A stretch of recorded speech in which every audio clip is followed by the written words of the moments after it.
chance if you force it to.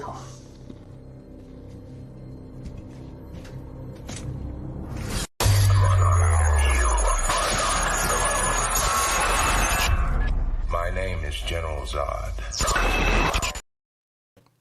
Welcome. I'm the motherfucking Batman, David John Lincoln, aka the Savage Bat, with my co-host Zod Writer and our guest Byron Lafetti from viralhair.com. How's it going, guys? Good. Oh, very well, man. Good stuff. And yeah, it's been a big bit of a gap. We had some scheduling conflicts and stuff, and but yeah, back in action now. Got a lot to catch up with. I can't remember. Got Zachary Levy acting like a idiot on social media. That was pretty funny. he's literally merged with the character of Shazam now. It's like he's no longer Zachary Levi. He's the gift that keeps on giving. I mean, my God, even the kid that played Shazam liked a tweet criticizing Zachary Levi. Yeah, I saw that. Yeah. And Matey, who plays Captain Pike, is it Anton Yelch or something? I can't remember. Anton Mount. Mount, yeah, he had a pop at him as well. Yeah. Oh, bloody hilarious! Let's see who's in the chat. Socks, how you doing? Sin Havoc, how's it going? Yeah, yeah.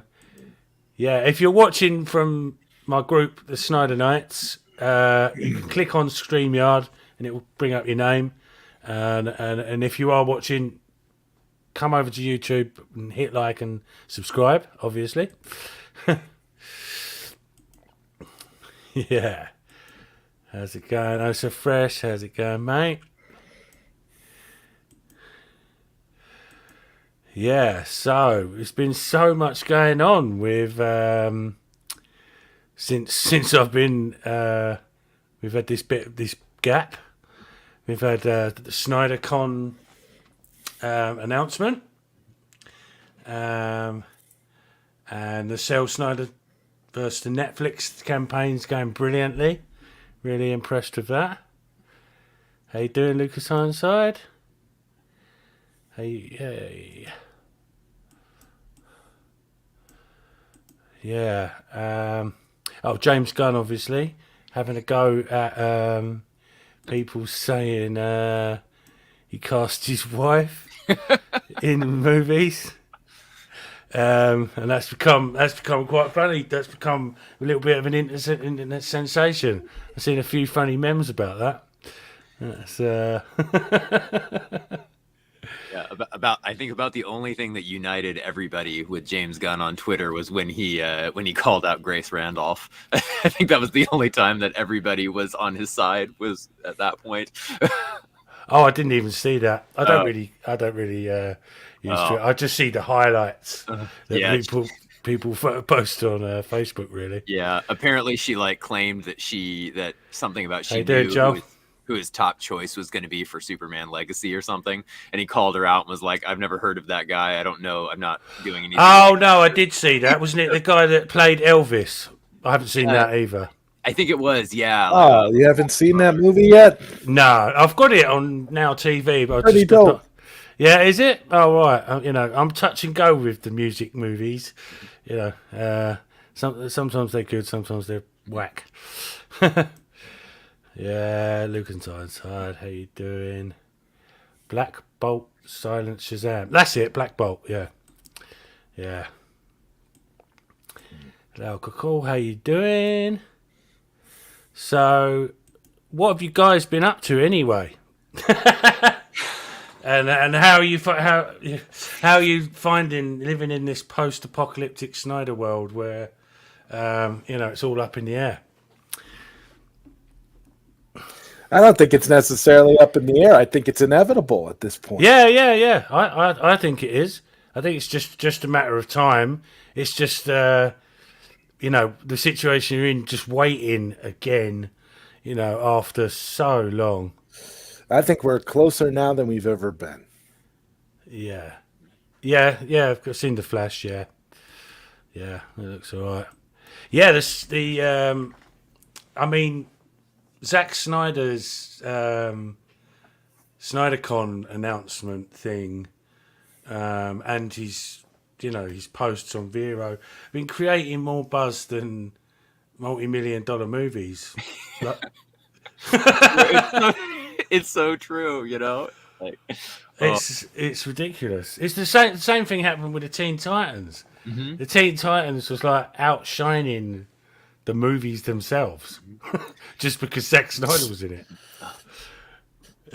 It's so true, because Zack Snyder he's an expert marketer. He knows exactly what he's doing, and he has a huge fan base. And it's just I still cannot comprehend why Warner Brothers doesn't want to join up with that. It's like you have all this free publicity. It's like they don't like money or something, like they're allergic to money.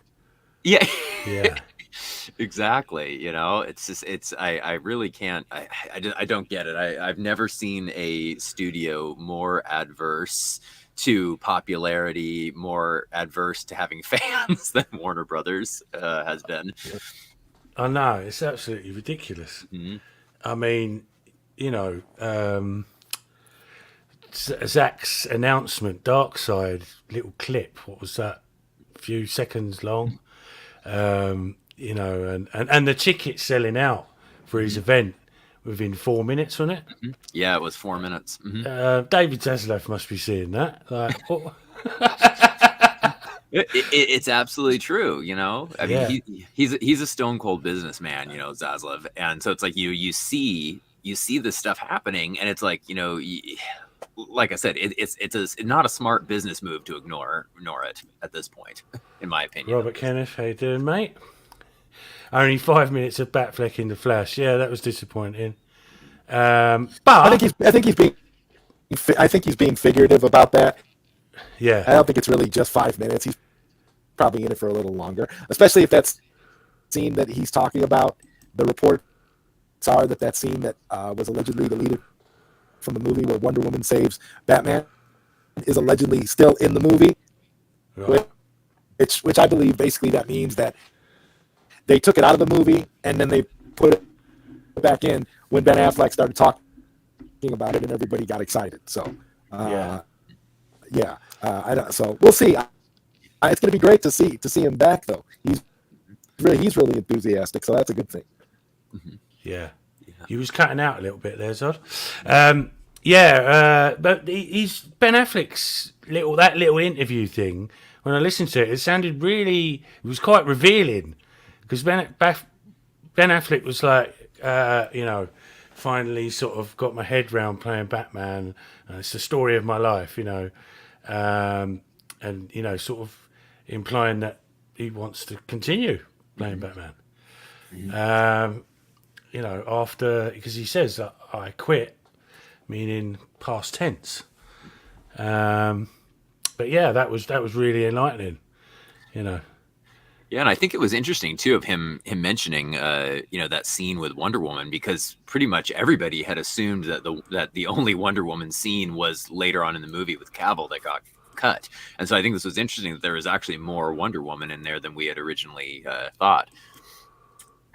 And I was definitely disappointed with like the whole 5 minutes thing. I'm hoping it's what you said, Zod, that that it's a little bit longer, but also shorter run times can seem longer when edited right in like a film. I almost think of was it the Rise of Skywalker, as bad as that movie was, that like the Emperor felt like he was in the movie a lot longer, but when you look at the timestamps, he actually only had 3.5 minutes of screen time in the entire movie. And so it's like, even I honestly can't even remember. I think I've watched that twice, that film. It refuses to stay in your brain when you see it. Yeah. That's what I just don't remember it. No, it's bloody awful. Mm-hmm. All it done was fixing everything the Last Jedi messed up. Yeah. But it was too late. Yeah, so he just spent the whole film just doing that. The ship was already half sunk by that point.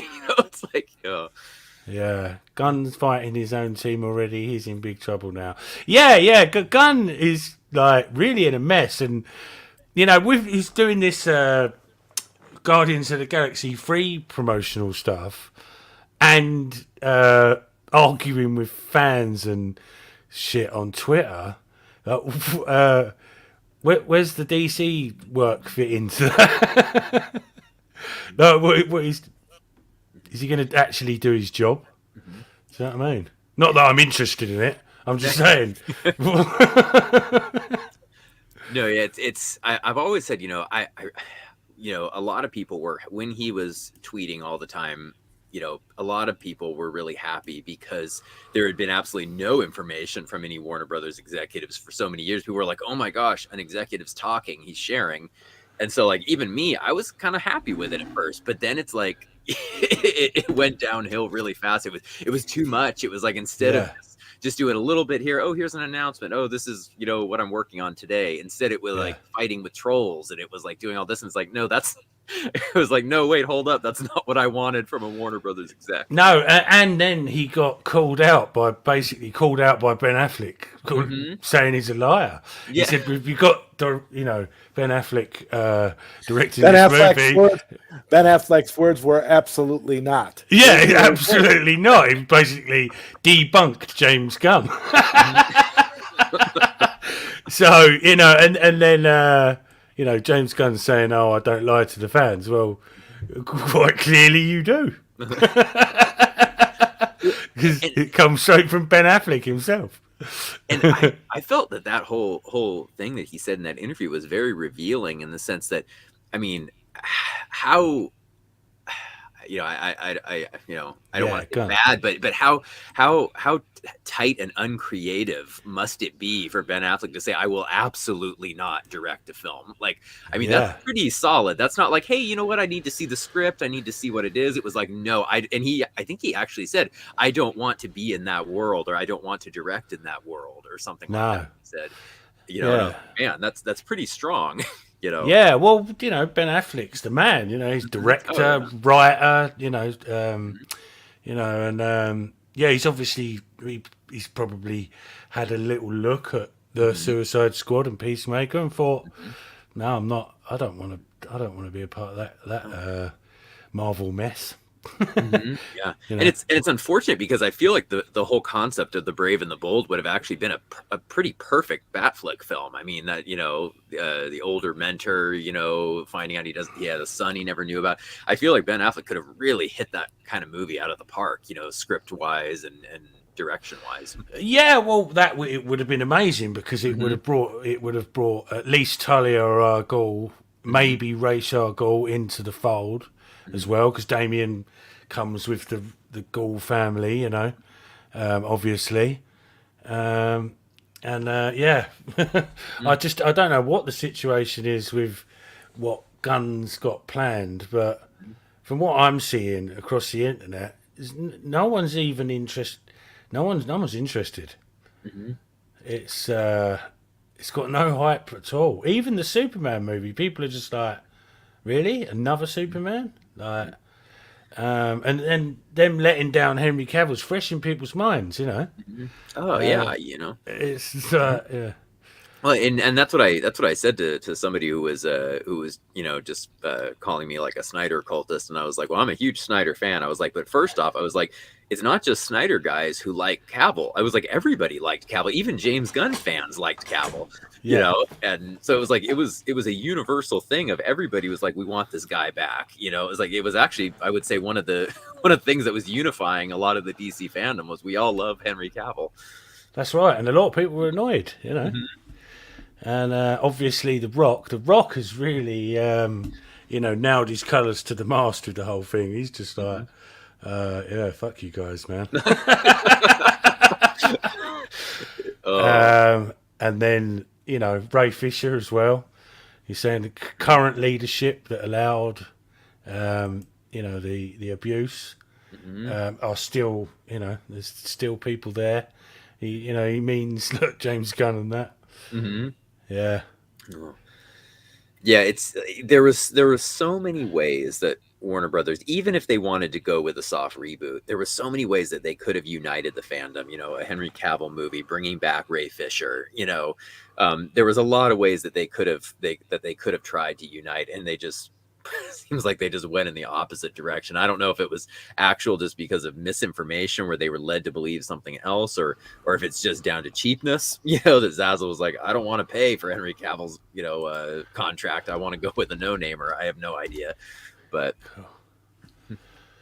yeah, it's an absolute disaster. But I do think it is going to happen. At first, I was like, oh my god, is it really over? When the Henry Cavill was out news, I was thinking, I don't know, this is looking shady. But since then, a lot's happened. I'm not sure if that was an exact number, but I saw today that Shazam lost 150 million. Oof. Was set to lose 150 million. I wouldn't be surprised.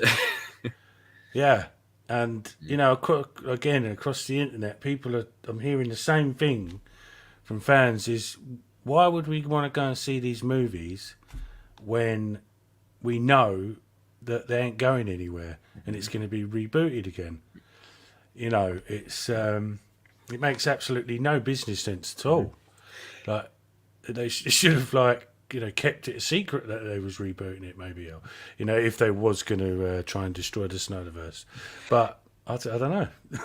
Yeah, because that's exactly what I said, that I was like, James Gunn didn't have to announce the reboot right away. He could have said, hey, look, I'm doing Creature Commandos, I'm going to do a Swamp Thing movie. Like, he could have announced all these standalone movies that he was planning on doing, and then just left the Superman legacy, and the whole reboot aspect until, maybe right after Aquaman, like December or something like that. That would have made business sense. Like, this does not make business sense at all. Because now no one wants to go and see them because they know that it's getting rebooted. Well, in part, but the Snyderverse is definitely going to come back as an Elseworld story. It's just a question of how. Hopefully, it's going to be this Netflix thing. Massive shout out to Skywalker and the Call Table and Snyder Queen and that. They've done an incredible job with that campaign, and fingers crossed. But what Aquaman 2 is. That's going to go the same way as Shazam. Yeah, I've watched and researched the box office for years. I love the whole data analytic aspect of it, and I was absolutely shocked by what happened with Shazam 2, in the sense of just the complete collapse of this. Well, they had no hype. They had no hype whatsoever. I mean, no. That video of Zachary Levi saying about John Wick. It's like basically like crying. Please don't go and see John Wick. Go and see my movie. Oh, please. It's like desperation. I felt sorry for the guy, to be honest with you. Even though I hate. I didn't. It was painful to watch. It really. No, I don't even like it. I don't even like Shazam or Zachary Levi. God bless those guys, as Zack Snyder said. I don't know, Nightmare Robin. We're just going to have to wait and see what they're going to do about that. Bat Dan, how you doing, mate? Hysterical and upsetting, but yeah, part of me was hoping he. Being figurative, like Zod said. Yeah, well, I think you're right. Zod's right, because the clips that we saw of the Batfleck chase and the setup for the story, the stuff that Ben Affleck revealed about Wonder Woman saving him with the lasso of truth, and stuff like that all culminates to more than 5 minutes anyway. So it's definitely more than 5 minutes. And wasn't there a scene in the trailer of Bruce talking with Barry, like in a suit? I thought I remembered that too. Mm-hmm. Yeah, that's right. So just that's more than 5 minutes. Those three things. Hold on. Well, I heard that Jeremy Irons is in it too. So, oh man, if Alfred is in it, then there's another scene with Batman. Mm-hmm. Yeah. Jeremy Irons was such a great Alfred. Yeah, he's an incredible actor, and he really was upset with the Joss Whedon thing, wasn't he? Did you see that? He said this is absolute shit about Joss Whedon's reshoot ideas, and had input in rewritings, trying to salvage it, you know. Yeah, so just catching up with the chat. Sorry, cat keeps jumping up on my lap while typing. No worries. Oh shit, got well behind here. Gunn eviscerating MCU and Kevin Feige after they saved him from the Epstein ledger. So grateful that's Smurf. Yeah. Ben Affleck destroyed James Gunn. Yeah, he did, and it was blatantly obvious. Do you know what I mean? Ben Affleck was not, it's just, he might as well have just come out and said, fuck you, James Gunn. But maybe Affleck changed his mind. Yeah. Gunn is a hypocrite and a professional liar. Yeah, he's been caught out red-handed lying on Twitter multiple times. Well, why do you think he's been so quiet now with regards to any of this stuff? Because he's been exposed. What did he say? Yeah, he's been caught out. I wouldn't be surprised if he got telling off about it, from the higher ups, maybe. Well, and it's like it's a problem. And I remember, that's what I said to people was that, when he came out and was trashing the Justice League to Netflix, I was like, it must be a big deal if James Gunn is calling it out, because he only goes after stuff that's either big or that's bothering him. And and it's like that, like his wife, and it's like, and I don't understand like why he got so upset over that, because it's like, okay, you know what? You're married to her, you love your wife, you're putting her in stuff. Okay, I mean, that's pretty much the story of Hollywood. It's like Hollywood nepotism is alive and well in every studio. It's like, so I don't know why he just didn't claim it, you know what? She's an actor. Plus, it's his wife. It's his wife. So, I mean, if you're in that position and your wife is an actress and she's beautiful and she wants to be in movies, it's good for you. It's good for you both if she's in it. So happy wife, happy life. You put her in as many movies as she wants to be in. That's fine. If you're in a powerful enough position to make that happen. So I always just thought about it like that. Like, it's cool, but that's fine, and we know everyone knows that's how it works. Do you know what I mean? It makes her but it's fun. It's fine and it's funny, but it also makes her the butt of the joke, and rightfully so, because now it's like she's the glue of the multiverse, essentially. Yeah. So it's Nick Fury. She's the new Nick Fury. Yeah. But everyone knows. He should just cast her as Wonder Woman and be done with it. He should just cast her as Wonder Woman. Because we know that's what he wants to do. We know that's what he would like to do. So, that would be hilarious. Oh, that would be so funny. Yeah. I've been. I think the only thing I'm probably going to go and see The Flash, but I might buy a ticket to another movie while I'm there, and then just sneak into The Flash. To be honest with you, I mean, Why would any prestigious, refined actor and director like Affleck want to work under James Gunn?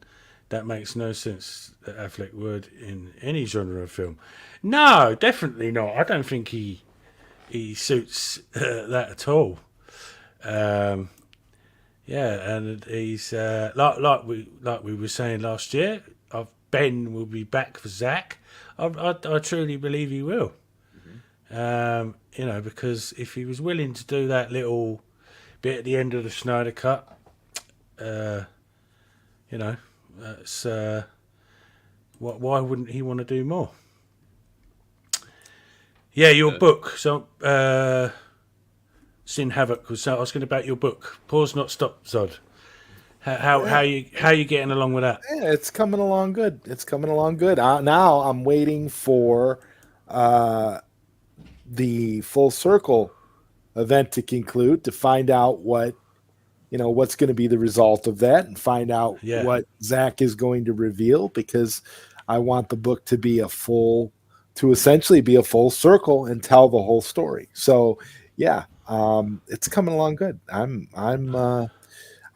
actually right now. This is how far along I am, guys. I'm thinking about my second book. I got my second book already mapped out, because I've already kind of,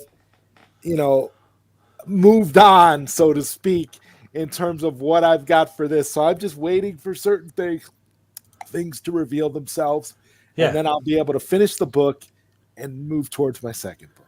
So yeah, I'm really cool. looking forward to reading that. It's going to be great, and I'm sure everyone, in our circle, everyone's going to support that. It's going to be very popular. I'm sure they will, because I don't hold back. I mean, I do name names. I do mention certain people. I do actually, because I'm going for a fully historical, accurate account of things. And some people I can tell you right now, some people are not going to be happy, but by and large, it is a very positive book. So yeah. Dwayne Johnson is sitting back watching the fire sale begin. Yeah. Talking of writing, I've been doing a little bit of writing myself. The comic book I'm working on, just the writing side of it, about a girl on Mars. And I got that sounds so awesome. I can't wait. Yeah, I can't say anything about it without ruining it. That's the problem. Because it's yeah, but yeah. Once I've got some artwork together, and but I'm going to be writing that all the way up. That's an ongoing project. But I got a new phone recently, and they offered me a free laptop with it, so I took it. So wow. I don't even need a laptop. I've got a computer and I use my phone. Don't even need one, but I'm specifically going to use that to write the comic on. Which is great. And I'll be doing that a lot in the summer, sitting out in the garden. And saw the Blue Beetle teaser. Yeah, that didn't look too bad. But again, why are people going to want to go and see that?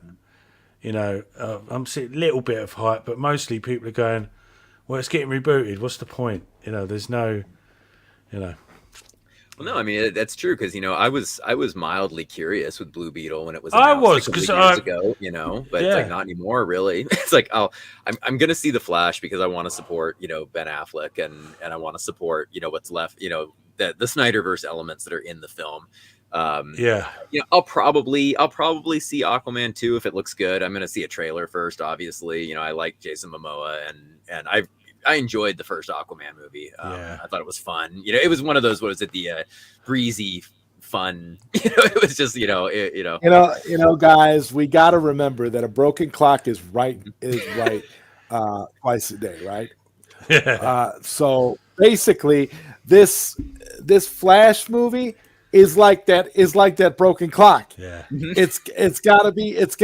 By all accounts, it has potential to be a masterpiece and essentially be the one shining film that we've had since the Snyder Cut. So hopefully it will be as good as it's being built up to be. And I think Warner Brothers knows it's a good movie because they're hyping it and they're actually putting money behind it. So yeah. Mm-hmm. Yeah, and people were saying it was a conspiracy, but I don't think so. Tom Cruise praising it. Mm-hmm. I believe that. I believe that. Because it is a special event, because we've got so much sort of, the bittersweet thing with the end of the Snyderverse thing for the moment. But the general audience, it's got Michael Keaton, it's got a lot of reasons for people to go and see it. Obviously, the Ezra Miller controversy is going to hurt it somewhat. But, Ezra Miller's received help and is sorting his life out by the looks of it. Hopefully that stays that way. And I wish him all the best. But you know what the internet's like, with the pitchforks and all that, But the same with Aquaman 2. is Amber Heard. You know, a lot of people are Mm-hmm. not going to go and see that movie because she's in it. Mm-hmm. No, I mean it's absolutely true because. Yeah. You know, yeah. I mean, what was that petition to have her removed? I mean, wasn't it like at almost 6 million signatures? Yeah. I think last time I checked. I mean, that's significant. That's not that's not little. Yeah, that's you not know, little, and she like moved to an island in Spain and changed her name. I mean, it's pretty serious stuff. No, exactly. And it's like, you know, and they were doing reshoots. It's like, seriously, you know, we already know from the Johnny Depp trial that she only had like 10 minutes of footage, I think Hamada said. So we know it was already small. It's like, in a reshoot, seriously, just get another actress and reshoot those scenes, you know. There's a lot of actresses who could fit that part very easily. It's not she's that essential to the core of the film. So Sin Havoc saying it was 250, not 150. Oof. Lost for Shazam. Yeah, that don't surprise me one bit. But those videos of Zachary Levi, it's just absolute craziness. It's like pretty much crying. What's up, Neo? How you doing, mate? I know I felt, you know, it's like I have such mixed emotions when it comes to Zachary because, like, I was a huge fan of his TV show Chuck that he did way back in the day. Like, I loved that show so much. It was so much fun, you know. Yeah. But then it's like all this, like, you know, anti-Snyder stuff he's done and everything. It just has kind of turned me off, you know. And it's like, you know, I felt like, you know, you need to have a little dignity here with your movie not doing well. Like, you know, Black Adam underperformed. You know, The Rock wasn't on Instagram crying, begging people to go see it. You know, it's like he took the high road. You know, it's like, yeah. Oh, can hear your cat in the background there. Yeah, he gets a little irritated when I'm on like a podcast or whatever. He wants the attention. Jason Momoa had a meltdown this past week. Oh, I didn't see that. Really? I hadn't heard about that. Yeah. No.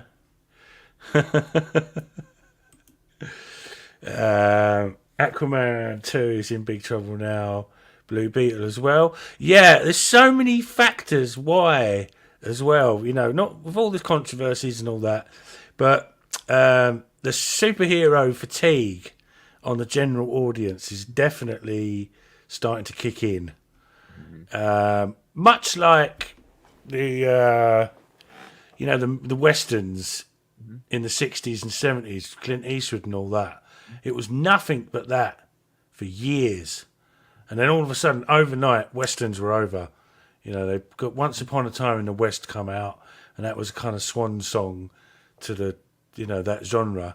And it kind of seems like that's kind of happening with the superhero genre. Well, at least the formula that Marvel and people like James Gunn are using anyway. You know, I think people are looking for something more in depth. You know, like Zack Snyder's Justice League. You know, what was it? The Washington Post saying we need more superhero stories like Zack Snyder's. You know, after the Snyder Cut came out, I think that's very true.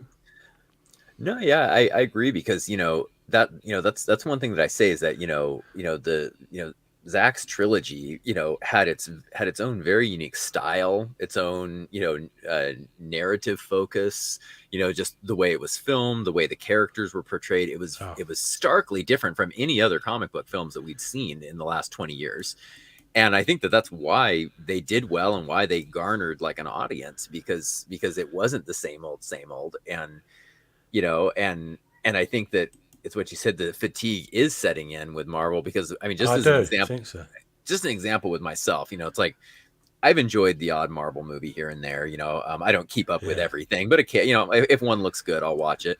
But what I've kind of been noticing with myself is that there is a fatigue with Marvel that I feel like I have to keep up with so much to understand any of the story. Like, I saw a trailer for, I think it was Secret Invasion, a TV show, and I like Samuel Jackson. So I was like, oh, maybe I'll watch that. I watched the trailer and it was mentioning all this different stuff. And I was like, oh man, do I have to like watch 2 other shows and a bunch of other movies to understand what's going on in this miniseries, And it almost kind of turned me off a little bit because I was like, okay, maybe I won't watch it because if if I'm going to be confused with everything, whatever. And I think that might be happening with general audiences, that they're just kind of, all right, so it's been going on for, what are we at, 12 years now, with the comic, even longer if you count the films before Nolan, Yeah, but yeah, the Marvel thing, I think they've got to the point where I'm not saying they're not going to make any money. There probably will be more billion-dollar Marvel movies to come, but I think it's just got to the point now where they're just mugging people off. They know they can pump out any old shit and people will go and see it. And I think that eventually, people will stop going. Ant-Man 3 was had a really bad reception. I haven't seen it, but I've heard it's really bad. Batdan, if Netflix restores the Black Adam verse, please recast Shazam. Well, as far as Black Adam and Dwayne Johnson goes, he doesn't want Shazam in it at all. Recast or not, he doesn't want that character, even though it's part of that universe. But yeah, Snyderverse and the Black Adam verse restored, side by side would be great. Yeah, definitely. And and I always found it funny that like people were, online were jumping all over The Rock of like, oh, he doesn't want like Shazam, or doesn't want to do the Versus movie yet or whatever. And I was kind of like, well, The Rock is a businessman, and it's like the first Shazam movie made, $350 million. It was a moderate hit. It was not by any means a massively popular breakout movie. And The Rock was already, portraying, with Black Adam, a character who's a little bit less known, not super popular. And so in his business head, he was like, hey, you know what? I like Henry Cavill, I like this. Well, no one's going to pay to see Shazam versus Black Adam. People will pay to see Shazam versus Superman with Henry Cavill. Plus, Zachary Levi is not very well liked. Zachary Levi is basically a butt kisser, and he's essentially at the point where he's got everybody. He's so unlikable right now. If I was The Rock, I wouldn't want to work with him either. He's a little jabroni, basically. So why would you want to work with Zachary Levi in a Versus movie when you could work with Superman, and you could literally have Black Adam versus Superman, to your point about the two of them together? That would make some money. That'd be a big movie. I mean, I don't know. They just, I don't know what they're thinking, but yeah, The Rock shouldn't want anything to do with Shazam. And my personal feeling is, if you've got Black Adam, and Black Adam did the numbers that it was doing, and you see what Shazam 2 just did, if you were going to continue with anything, I'd continue with Black Adam and just forget about Shazam altogether. Yeah, and the thing is that, Black Adam, like, people like to say like, oh, it wasn't a hit, whatever, it lost money, and it's like, okay, yeah, it underperformed, but a lot of people don't realize, it didn't get a China release, it didn't get a Russia release, it didn't get a Ukraine release. If it would have gotten the releases in those three countries, I think it would have easily cleared the 600 million worldwide, possibly even a little bit higher than that. Like, it would have been a successful movie if it wouldn't have been for all the aspects of the pandemic. There was stuff, I know, like the pandemic testing, having to hire all the professionals and everything cost a huge amount of extra money, Yeah, that was a meme. Yeah, I posted that earlier on Facebook. Oh, I shared that one. That was funny. Yeah, Rafik from the Snyder Nights has posted it off. It was fucking brilliant. Ezra Miller controversy isn't going away anytime soon. That guy's in big trouble. Amber Heard controversy isn't going away either. It's true. Those Epstein connections are real. Yeah, I don't really know much about that, but the Ezra Miller thing, though, he can come back from that. Most of the stuff that he got up to was debunked. He just went completely off the rails by the looks of it, with drugs and alcohol, and he had to sort his life out. People were taking advantage of the situation because he was, he was, like I said, off the rails. And people have, come forward and said that they made stuff up. And people love a good redemption story. If he can like clean himself up, and come back all the better for it, people will accept him, because Hollywood's, look at Robert Downey Jr., he was running naked down Hollywood Boulevard, on cocaine, at one point. People forget about that, but he cleaned himself up and he's on top of the world now, Yeah, well, he's one of the highest paid actors in Hollywood. Well, it was just recently. I haven't seen him in anything for a while since the Avengers, really. Adam Richards for Shazam. That's not a bad casting. John Cena should have been Shazam. That was the obvious choice. Yep. Yeah, but nobody could have seen him though. Yeah, but I don't really particularly like him very much. But he would have been the right choice. But yeah. that was just silly. And you've seen Shazam 2, haven't you, Zod? Of course, yeah. Yeah, I wrote an article about it for Geekosity. Yeah, you done your article on Geekosity. Yeah, I haven't seen it yet, and I'm gonna put that on the back burner. I know. I'll see it when it hits HBO Max. It's a complete waste of time. It really is. Don't even bother. It's garbage completely. Yeah, I saw the picture of the black guy from Gladiator. I can't never pronounce his name. Over the face of Wonder Woman in some dream thing, and I thought, oh, for God's sake, what the hell? This is exactly what we've been fighting for. It's just stupid, dumb shit like that. We don't want that crap. Yeah. Black Adam was sabotaged. Yeah, definitely. It was fairly decent. It was good. It was a lot better than Birds of Prey and Shazam and all that. Could have been better, I think, but it was pretty cool.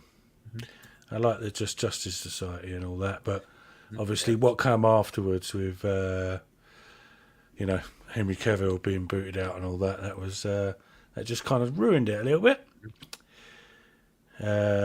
Also need to remember with Ezra Miller, social media is not real life. Yeah, I know people are still going on about stuff that he done that's been debunked. So they obviously don't do their research, And the press handling of Ezra Miller in the press is disgraceful. If I was Ezra Miller, I'd sue them motherfuckers, take them to the cleaners, because they're giving out false information. Black Adam was banned in several countries, including China. Black Adam talked about gods and different religions. Yeah, not only that, Pierce Brosnan wore a badge for the Dalai Lama, and China have got a problem with Tibet, and that factored into why it wasn't shown in China as well. And I think Pierce Brosnan done that on purpose, as to stand against the whatever was going on between them. I'm not sure exactly what that is. I think it's, China think that Tibet is theirs. Much like Taiwan and all that. Yeah. Everyone loves a comeback story. That's right. Yeah. Yeah, it made so much more sense than Peacemaker. Yeah, Sin, thank you very much, but there's no use writing it. I still can't pronounce it. Dim Juan Husan. Yeah, no, he's a fantastic actor, and it was terrible to hear recently. He was saying he's not been getting paid a lot for his movies. Yeah, because the dude is so good. I remember I first saw him in I think it was Blood Diamond. I think was the first movie I saw with him, and he was just fantastic, like incredible. Was that before or after Gladiator? I want to say I think that was. So I think it was after. I think it was after, yeah, because his first like American movie, his first like his first big movie, I should say, I think was Armistead. Was I think the first one he did. Which, if you haven't seen it, fantastic movie with him. Yeah, he needs a better agent. Yes, but yeah, he's incredible. Blood Diamond is one of my favorite films. I love that. Absolute brilliant. Absolute diamond. Yeah, that was cringe as fuck. I thought it was a meme. yeah. So did I. So did I. I thought someone had superimposed it as a joke. Yeah. I wish Black Adam was a period piece. That would have been cool. Yeah, I thought that. And leading up to Black Adam, I wasn't sure how they was going to pan that out. It would have been much better if they set Black Adam when the Justice Society was in their prime, or just a little after, which was kind of sort of like the 1930s and 40s. Yeah, that would have made a lot more sense. Yeah, but, that would have been cool, kind of like, delving into the whole like archaeological aspect. They could have almost done like the whole like King Tut's tomb style, I mean, they already touched on that a little bit in the modern, but having that old 30s aesthetic would have been really cool, I think. Yeah, it would have. Yeah, definitely. Yeah. Yeah. I did. I wasn't sure either way. I was like, how are they gonna wangle that? But yeah. Yeah. We got it. Black Adam gives us Middle Eastern anti-hero, so surprised it was disliked by the usual suspects. Yeah, I can see that. Yeah, the end of Black Adam could have been brought to the present. I thought that's what was going to happen, but I was completely wrong. And then we saw the trailers, and it had the jets in it. It was clearly modern day. I'm not even going to bother. He's a legend in the game. He deserves more. Hopefully, Rebel Moon will raise his stock. Yeah. I think Rebel Moon's about to raise a lot of people's stock. I think it's going to be a massive hit. Yeah. Also, Black Adam needs his nemesis, Captain Marvel, to beat him up. Yeah. Well, we can't say Captain Marvel anymore, can we? Thanks to Marvel. Yeah, Gladiator. Yeah, I think Gladiator was the first thing I ever saw that he was in. And obviously he's incredible in that. It's one of the greatest movies ever made. Hawkman was in Black Adam. You can't get better than that. Yeah, Hawkman was incredible. Dr. Fate was probably my favourite, really. Just, Pierce Brosnan was pretty goddamn cool in that. He was, I loved him in that role. And, he brought some like great dry humor with action. I can't remember when he saves the guy. He's like, "How am I gonna die? Stay away from electricity." He's like, "I'm an electrician." There's some great moments in that film, but yeah, it's like it's a shame. I would have liked to have seen a sequel to that, especially with Henry Cavill. Yeah. So what are you guys and the chat? What's everyone hoping for? At SnyderCon, what's going to happen, or what are your thoughts about it? Zod, Byron, what's it's some people are pushing the narrative that it's tying up the Snyderverse and ending it. I don't think so at all. I don't think Zack Snyder would do that. The stranger things have happened, but yeah, I don't see that. But at first, when I first heard it and saw the trailer and trying to sort of do a little bit of detective work, I was figuring maybe we was talking about this on Facebook, an animated movie, but not just a movie, about Darkseid leaving Apocalypse to travel to Earth. Something to do with that before it gets to Zack Snyder's Justice League 2. I was thinking that at first, just for trying to work out from the clues and stuff. But what do you think? What are your best hopes? For do you think there'll be an announcement there of something?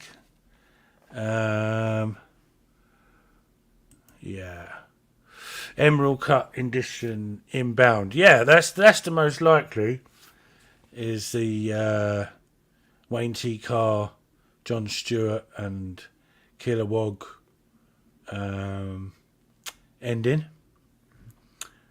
Yeah. Claudia, how you doing, mate?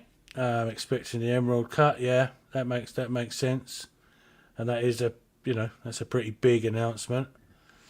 I wonder if he'll add some of the other cut scenes to the Emerald cut, not just the end.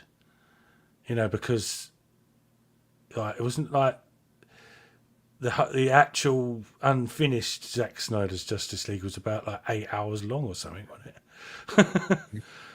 The assembly cut was like the assembly cut. Yeah, it was very, very long. I'm definitely like one of my expectations for SnyderCon is that I do think probably he's going to sneak that Green Lantern scene into the IMAX theater version of Zack Snyder's Justice League. I would not be surprised if he did that. It'd be a very Snyder thing to do, to show that. But I'm expecting some kind of an announcement because and the thing is I don't think that is an unrealistic expectation because we all know that he announced the Snyder cut during his first SnyderCon that he did on Vero, or his watch along party type thing that he did. So I'm expecting some kind of an announcement, like I'm hoping and praying it's going to be the Elseworld story at Netflix. I could also see it very easily being an animated continuation, maybe a comic book. I know he's working with Jim Lee on some stuff right now, so I would not be surprised if he announced a comic series. Jim Lee's doing the artwork for the new AFSP stuff, isn't he? Mm-hmm. Exactly. So I wouldn't be surprised if we got a comic series, and frankly, DC Comics could use the boost. They're doing pretty badly with sales right now. So I think that would be a huge hit. So I don't know. I'm expecting something, and honestly, I'd be happy with anything at this point. If it was a continuation in comics, animated or live action, I'll take any and all of it. I want to see the story completed. Yeah. Well, to be brutally honest with you, my opinion, I wouldn't, say no to the comic book. Mm-hmm. I would, especially not to the animated. But I would. I don't. That's not what I really want. Oh no. Yeah. Here's the thing, guys.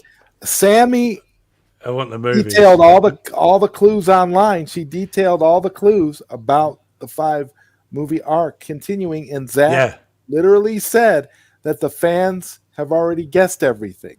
So there's gonna be some sort of an announcement. That's the thing. There's gonna be something, whether it's during SnyderCon or after SnyderCon remains to be seen. But there's something there. There's gonna be something. He's not gonna announce that he's done.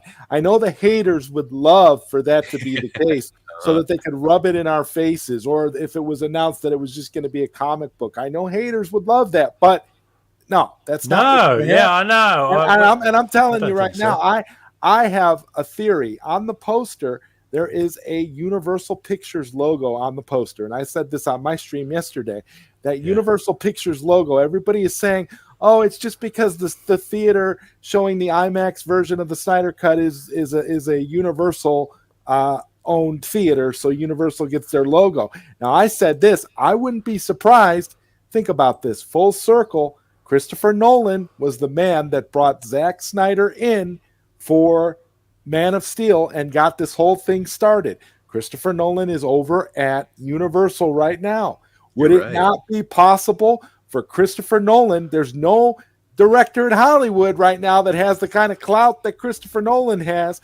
So don't you think that if Christopher Nolan could do something for his friend Zack to facilitate some sort of deal to be done to get his arc finished, they could do it over at Universal, and Netflix could be the distributing company that brings it out to people. I could see it happening, and that's my theory. I'm expecting some sort of an announcement that's going to tie into all that and tie it all up for us in a nice little bow. And it might not be immediately, but I would say that there's a good chance that if they're going to do it, they're going to do it soon. And Zack will probably do Zack Snyder's Justice League 2 and 3 back to back to get it wrapped up, to get it done before James Gunn has a chance to do his Superman Legacy movie, which isn't expected to start till 2025. Mm-hmm. So we've got time. This can happen if Zach is, and especially if the Netflix angle comes into play.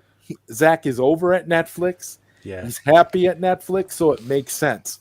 But that's just my 2 cents on it, guys. No, definitely, I totally agree. And there's certain circles that stick together in Zach's thing, and like Clay Storb and certain people they know something we don't know, and they've been trying to sort of tease it a little bit, and and stuff like that. And who owns Universal, by the way? Isn't it Comcast that owns Universal? Don't they own them? Yeah.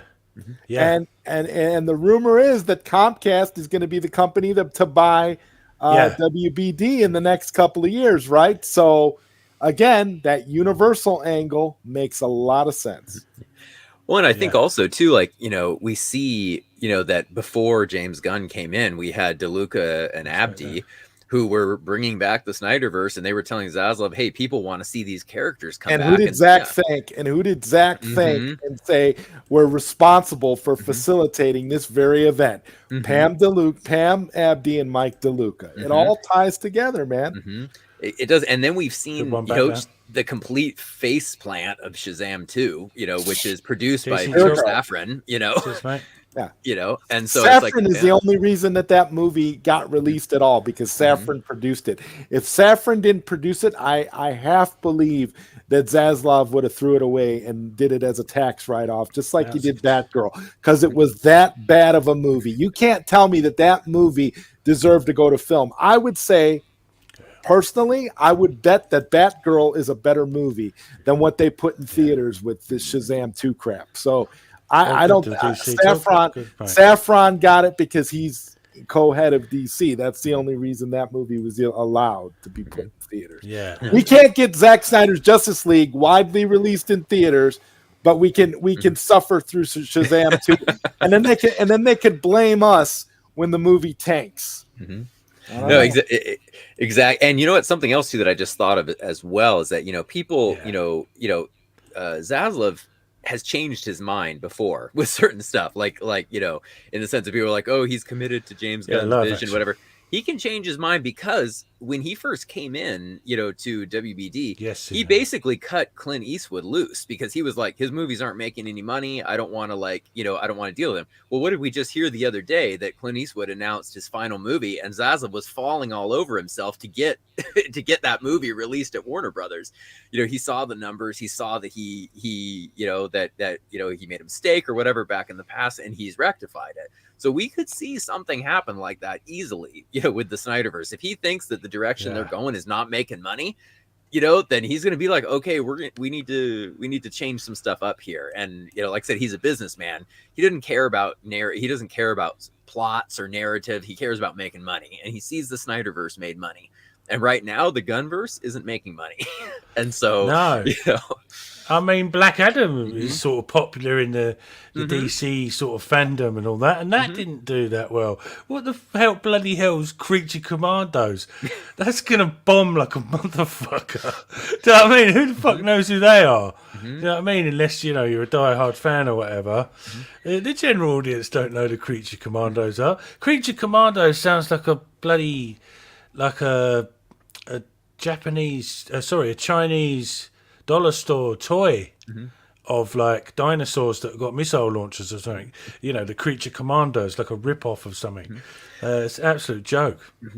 And I think, kind of on like going back a little bit to what you said, David, that you talked about the audience fatigue, and and I think that what we're seeing is audience fatigue for anything that's not like marquee, top of the line characters. And so it's like, well, are people really going to go and see Swamp Thing? Are they going to go see The Authority? Maybe they would have 5 or 6 years ago when everyone had superhero craze. But right now, people are like, okay, I'll go see the Batman too. Okay, I'll see the Flash because these are big characters they know. But it's like, I don't know if they're going to go and see these smaller films because we're seeing they didn't go see Eternals. They didn't go see Ant-Man. No. And so it kind of makes you wonder. It's like, okay, I don't don't think a lot of the slate is going to do well, and that's not even just my opinion of James Gunn. That's just looking at who these characters are and what the quality is. And I don't think people are going to rush out to see it. No, definitely. There's no buzz for this new slate at all. There's no.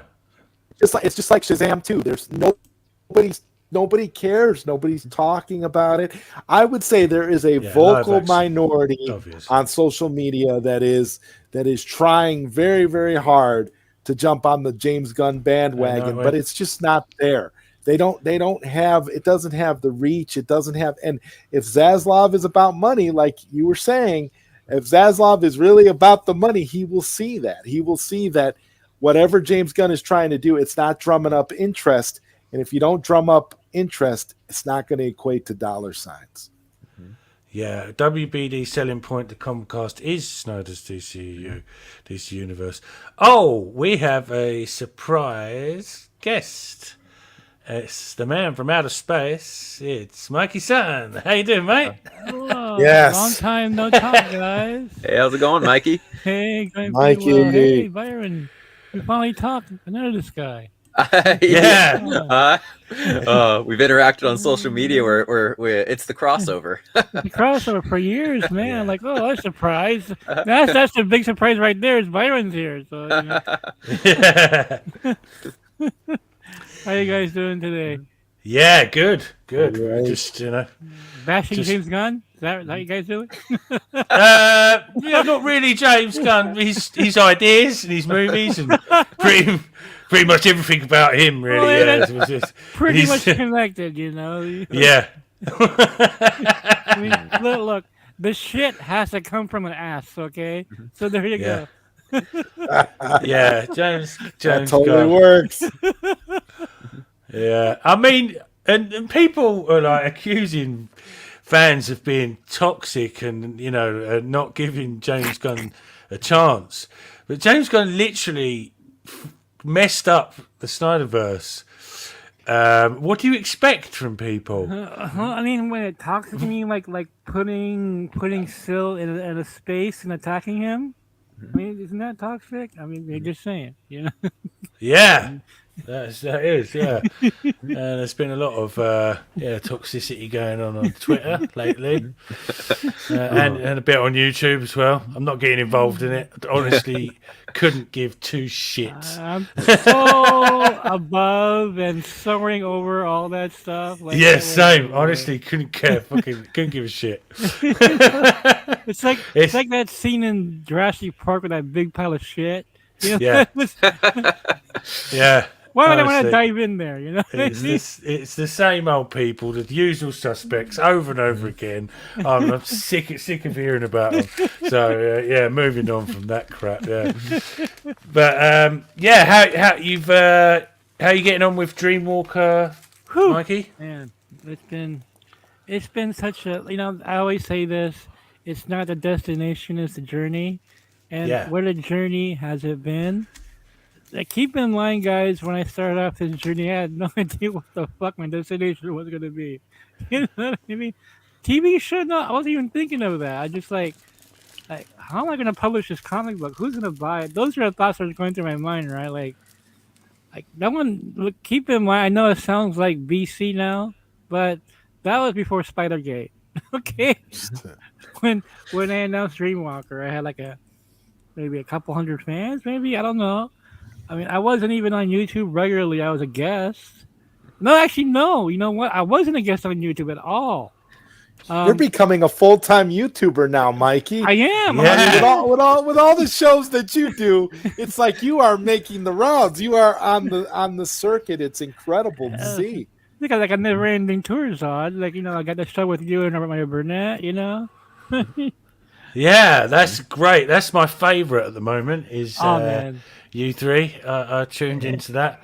It's so great that Robert and I can talk about porn and gothic rock in the same I was Harry last episode, but Harry Muff 70s porn. That was brilliant. You know what's funny? You know what's funny about that Mikey? My father called me up to talk to me about that episode. Now, and I said to my dad, I said, hey, Dad, I said, Dad, Robert really don't mind Robert. Robert really loves his porn.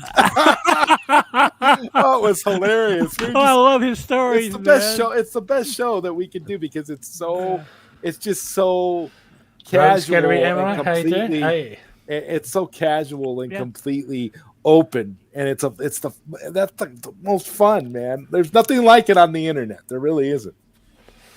No, and I personally like it because being a bit of a know-it-all and seeing so much movies and comic books, and you guys are talking about stuff I've never heard of. And nothing that I like more than to learn and find out about new stuff that I don't know about. And the funny thing is, it's not even new. No, exactly. It's not. It's if you haven't seen it, but, doesn't matter how old it is. It's brand new. The challenge was for me is like, how do I stump or hurt my Burnett? Like everything I throw at him, he's seen. Oh, right? Yeah. He's got a Blu-ray somewhere, like a Blu-ray in his refrigerator or something. He's got a special Blu-ray edition of The Devil in Miss Jones. Enough said. I mean, there you go. Never even heard of that. So we were talking about the last American version. I said, "Did you know that's a remake?" And Robert goes, "Oh yeah, that was good." No. And he had no idea. I stumped him. Yeah, so please, audience, if check out Zod's channel with Mikey Sutton and Robert Meyer Burnett. It's really, really, really good stuff. Thank you. not for the faint-hearted. I think Robert and I are twins somehow because we're so much alike. It's weird. Like I'll bring up Expound Deutschland. He goes, "Oh, I'm 480 years." Like, how the fuck do you know this? I tell Robert that. I tell Robert that all the time at the end of the shows after you go and we talk after the show. I always tell him I feel like you. And I told him this twice. I'm like, I feel like you and Mikey got this symbiotic connection, and I'm just sort of like, wow, this is incredible to witness. I mean, it's just like. yeah. Who is Eddie Brock and who is Venom in this case? I mean, when we started talking about, when I brought up, my friend talking about Dream On, and we brought that up, and it was just kind of like, yo, man. I mean, that's such a great throwback show, and you would only know about that show if you were watching it at the time, because it was never. Because it was not one of those things that was syndicated or thrown all over the place. It was airing on HBO at a certain time in the 80s. And if you caught it, you caught it. I mean, if you know, you know. And it's incredible. I had HBO subscription because of that show's on. Just so I could watch just because of Dream On. That's it, I didn't give a shit whatever else. It was just for Dream On, Look, back in the days, there was no internet, right? You know what I mean? Yeah. Rose Gary, where's that damn cut? Am I right? I personally think that James Gunn will, someone will release it, but James Gunn is afraid that it will overshadow what he's got going on. Mm-hmm. That's the only reason that ain't released, I think, personally. I know, I want to see the haircut so bad. After Superman, he'll release it after Chapter 1. Yeah, after Chapter 1. Yeah, once he's got his thing out of the way, then he'll do it because he's afraid that the eye cut's going to blow everything that he's got coming out of the water, which it will. It will. I mean, yeah. What would you rather see, Waller or air cut? There you go. Exactly. Neither now. We want to see Dreamwalker. We don't care about neither of those other things. It's like, come on, man. Yeah. When Dreamwalker comes out, it's game over. The genre has changed. There's been a paradigm shift. There you go. It's the Dreamwalker verse. There is a Mikey verse. There is. It's just real. The Mikey verse is real. I heard from Variety, like, oh, there is a verse now. Mikey, I seen you popped up on another stream. That there was another stream you popped up on with somebody. I was like, man, Mikey is all over the place. Like every time you click on it, there's like a notification of some stream that Mikey is on. I'm like, wow, man, dude, when do you have time to sleep? I really don't. It's a Mikey world. We just live in it. I mean, on a personal level, we're all NPCs.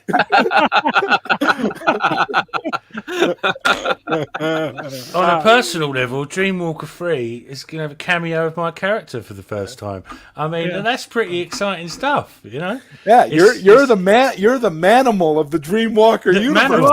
I personally, I'm so excited because I love Manimal. That show is dope. No, you know what I mean? Immortalized in a comic book forever. It doesn't happen every day. Wasn't Sam McCorkindale English? Wasn't he? Yes, English? yes. Yeah, there you yes, go. Mikey. See, your subconscious told you that when you decided to make Savage Bat into the Manimal of the Dreamwalker universe. You were like, he's got to be British. He's got to be British. Yes, he's got to be. Oh, there we go. Okay, and he can change into different animals. There we go. Well, it's perfect because I really want a Briton in this comic book. I'm like, absolutely. David, he's essentially English, you know. You know this. Perfect rogue. So it's like, okay, I got to put this.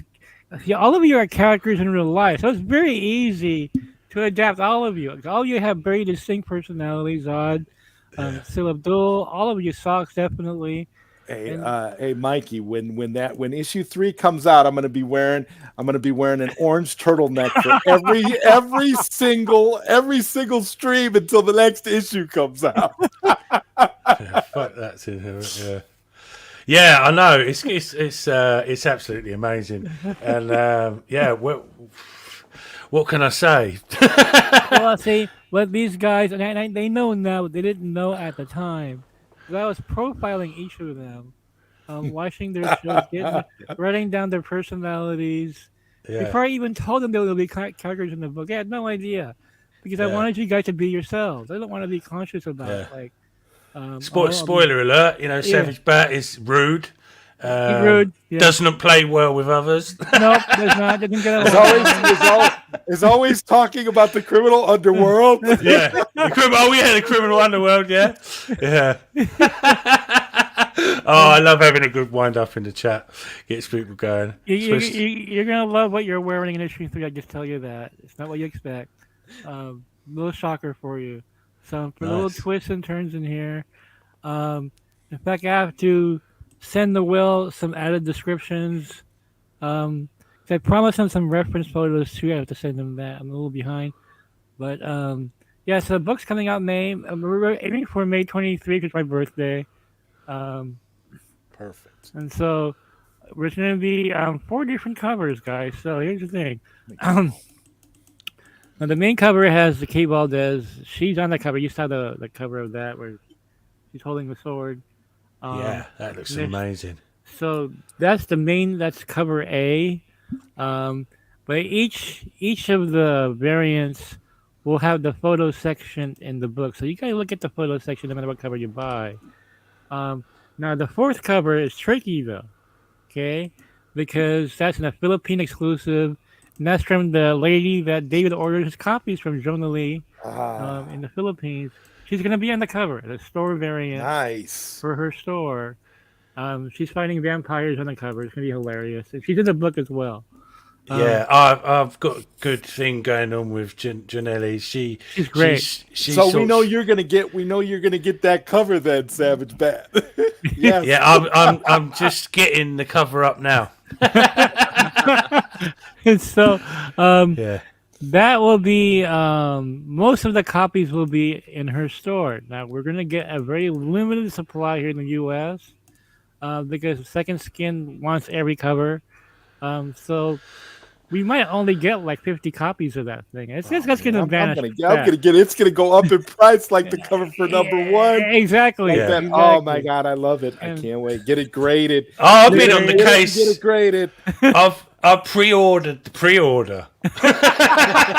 I pre-ordered this like months ago with Janelli because she sort of. Did you tell her just put me down for any and all Dreamwalker. That is exactly what I said. Yeah, and I'm hoping for some posters. Here we go. Look, I'll show you guys there. There's the amazing cover with Kate Valdez, and that's like a mixture. It's actually a photo of her, isn't it?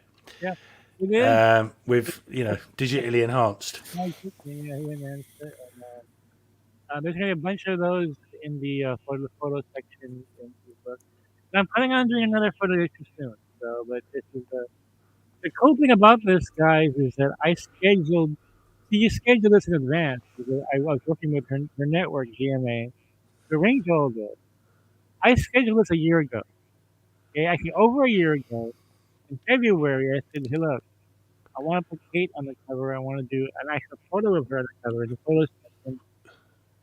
I spent months waiting for approval on this.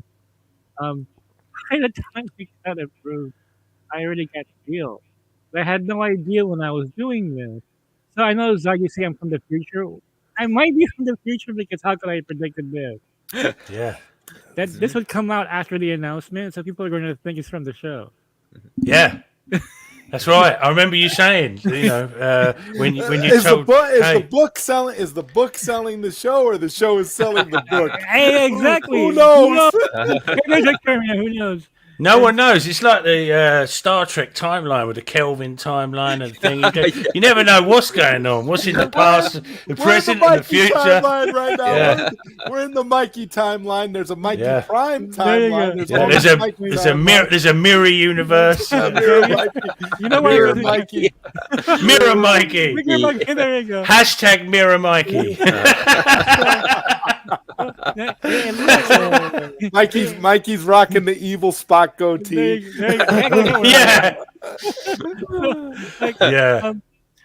This. It looks like it's all planned out, right? No, it was not planned out. It just happened, right? Like this. There's no way you could have planned this out. The announcement happened in February 1st. So I mean, I've been promoting this for a while now. So no, this was scheduled way in advance. Now, what's funny also about this photo is that Kate had no idea there was a show, right? No idea. There's a show that I was told to keep it a secret. And she didn't find out until December. And she found out like 2 days before the photo session. Which is look at her. She's really into this. It's like, I got the role. I mean, she's almost like, she looks absolutely incredible. Like rehearsing for the part already. So, but the crew had no idea that she had the show, and here she was as a character already. So it's crazy how all this is unfolding. What I'm planning on doing, though, I mentioned this to you guys before, is to have your real photos, all of you, in the back of I think Dreamwalker 6 is what I had planned. Like this is the real Savage Bat. This is the real Zod. Oh wow! The real Silver, real Alicia, real Alice. I mean, and have your YouTube links in there, and and so people will know that this is just a bunch of friends from YouTube. Inspired by YouTube. Yeah, exactly. Mikey became friends with all these YouTubers, and the comic book has sort of morphed into another reality of those YouTubers. So what is reality now, right? Because we live in a simulation.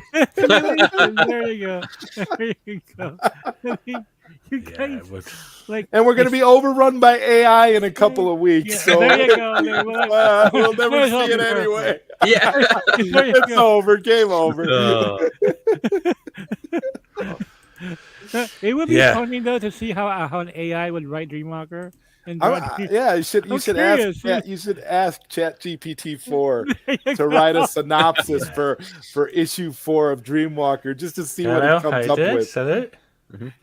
You should ask the AI. Would you sell Snyderverse to Netflix? Yeah. How can you improve James Gunn's DC slate? Throw it in the trash. By not doing it at all. Yeah, by not green lighting it. How you doing, Bill Caesar? Yeah, Course correction. The AI is Long-time going old to stuff. suggest a course correction. Yeah. See, Yeah, I'm enjoy, afraid of mate. the questions I will ask that thing. Like, will James Gunn release a haircut or not?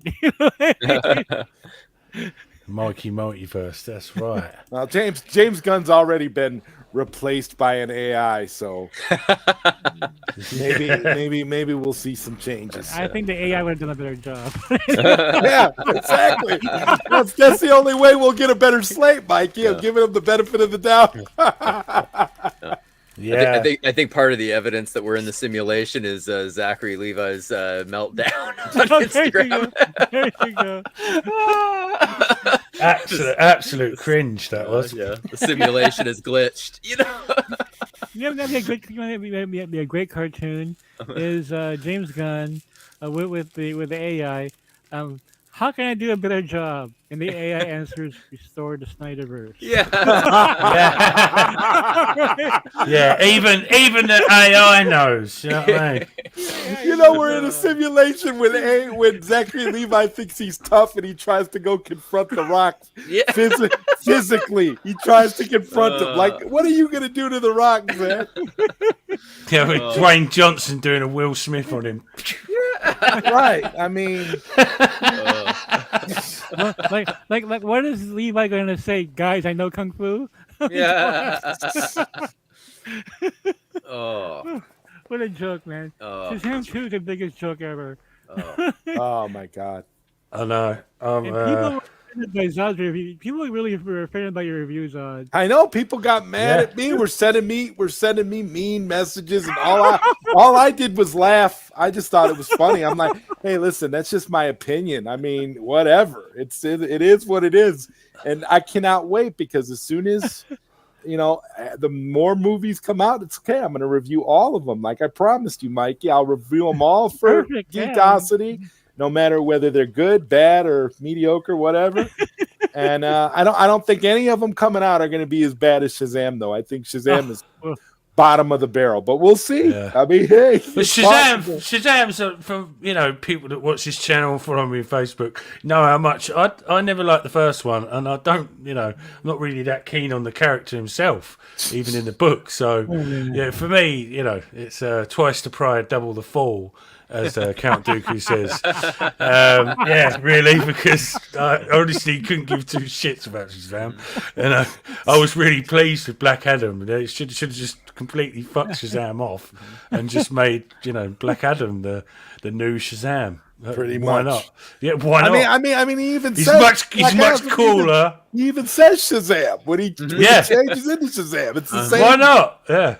It's the same character. It's just an anti-hero version of the character. Like, because I mean, by the end of Black Adam, he was hashtag Mirror Mikey. He was basically a hero. I mean, it's right? He was still killing people, but he was still a hero. He was ready to settle down and become a family man with that woman and that woman and her son. It was pretty much like, they're a family now. Mirror Mikey. You just reminded me. They're saying about the Spock with the goatee beard thing. What was Michael Knight's, Wilton Knight's son? What was he called? Oh, Garth Knight. He had. Do you remember in Knight Rider? It was played by David Hasselhoff, obviously, and it was like. Did he drive the Rogue Kit, the car, the one that was voiced by Michael Cullen? No, car was a separate thing. He had He had the truck, which was called Goliath. The truck, okay. Which was it didn't have a AI in it. It was made from the same stuff that Kit was made from. Oh, okay. Yeah, but that was another Because I remember how they changed car Mirror Mikey after car was like beaten in the first time around, and then he came back and he got flown off a cliff. Got thrown off the sand, and then he came back and had a different voice and everything. It was a different personality technically, but it was still that was Mirror Mikey. Yeah. Wherever Zod goes, Zod follows him in Dreamwalker. Yeah, I'm really, really looking forward to that. That's going to be amazing. Yeah, these two are kind of like the Roadrunner and like Wile E. Coyote type of thing. But it's just the dynamic between you two is hilarious because Socks is waiting for you to die so you can get your socks. Yeah. What a weird thing to be waiting for somebody to die. Oh, I just want your socks. It's absolute genius. Oh, it's so brilliant, Mikey. It's so because it's so unique. It's so uniquely weird and creepy that like it just adds so many layers to the awesomeness of the Dreamwalker. Batdan's got a good one here for you, Mikey. He's Zachary Levi going to be in Dreamwalker. In your dream, Zachary. He's a beta. Silver bites him and gets sick. Wasn't he begging to be in like Game of Thrones or something as well recently? Oh God! He was begging for roles anyway. I thought he's a beta. He was in Thor. Was it the first one he was in? Yeah, that was it. He was complaining that Kevin Feige lied to him and said he had a bigger role. Kevin Feige doesn't want that dude. Yeah. See, Feige didn't lie. Feige didn't lie. He just changed his mind. Oh God, that's epic. Real McMillan, how you doing, mate? Yeah, The Rock. Nobody keep my lies. movie's That's name out your fucking mouth. There are no liars. There are only people that change their mind. There you go. I just changed my mind. George Michael's. George Michael people's eyebrow. Yeah, you know that. So, have any of you guys have seen D&D yet? I want to see it, but I haven't seen it yet. I want to see it. I want to see it this week. No, I've been interested in seeing. You know what movie I did watch earlier? I actually watched this on demand last night. Winnie the Pooh, Blood and Honey, and that movie creeped me out. That movie was bizarre, guys. Wow. Okay, I gotta go see it. It was creepy, and it was so gory too. I mean, Winnie the Pooh and Piglet were laying waste. So all the women in this movie were getting killed in the most disgusting and despicable ways, and poor Christopher Robin was getting tortured. I mean, it was freaking crazy, guys. Okay. Like wow. Yeah, Bill Caesar in the place. Blood and Honey. I'm telling you, the movie. I actually enjoyed Blood and Honey more than Cocaine Bear. I thought Blood and Honey was a better movie. I'm like, whoa, this is dope, and it was made for like $1. I had no money for Blood and Honey, and you could tell there was no budget whatsoever. Man, like a dog. I thought you were going to say Winnie the Pooh and Piglet were going to get laid. I'm like, what? What's that movie? They were too busy killing the women. Okay, like they weren't like interested in nothing. They were too busy killing them. It was crazy. Okay. That's too weird for me, man. Okay, no, I'm not going to see that. Okay. I'm going to have to check that out now. And I haven't seen Cocaine Bear yet either. Winnie the Pooh is savage. Not to spoil anything, but I'll give away one scene. There's a scene in the movie where Winnie the Pooh is behind the wheel of a car, and Piglet has this girl pinned to the concrete, and Winnie the Pooh just slowly drives over her body so that he can invoke as much pain as possible. Winnie the Pooh is a savage. I mean, it is wow, man. Batdan has a review on his channel. Yes. For that, please check out Batdan's Thoughts channel and check that out. He's a cool dude. I want to see Cocaine Bear and Winnie the Pooh like back to back. I think I might do the same. I might do the same. Mikey, what's your drink of choice when you're watching these movies? Because man, the weirdest double bill I ever saw, and I wasn't even thinking about it at the time. Back in the VCR days, I went to the warehouse, and they both came out the same day, Zod. So I rented Leatherface, Texas Chainsaw Massacre 3, and The Little Mermaid. The same day, same night, yes. and That's great. The guy that was there like, you have weird taste in movies, guy. You know, like I wasn't even thinking about it. You know, they just both came out at the same time, so I watched them both that night. It was, in retrospect, yeah, it was weird, but I was so eclectic back then, son. I watch everything, you know. Yeah, I'm the same way. I watch everything.